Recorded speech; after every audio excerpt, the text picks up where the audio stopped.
தமிழகத்தில் மக்களவைத் தேர்தல் பிரச்சாரம் களை கட்டிய நிலையில் அரசியல் கட்சி வேட்பாளர்கள் மற்றும் சுயேட்சைகள் வேட்புமனு தாக்கல் செய்து வருகின்றனர். அவற்றில் சுவாரஸ்யமான சில நிகழ்வுகளை தற்போது பார்க்கலாம்.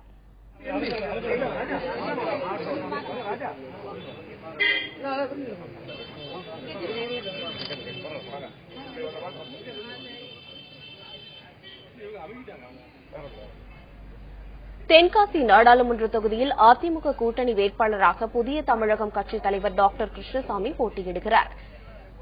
இதற்காக சங்கரன் கோவிலில் தேர்தல் அலுவலகம் அமைக்கப்பட்டது. தேர்தல் அலுவலக திறப்பு விழாவிற்காக அமைச்சர்கள் வேட்பாளர்கள் வந்தபோது அங்கு கட்டப்பட்ட ரிப்பன் அறுந்து விழுந்தது.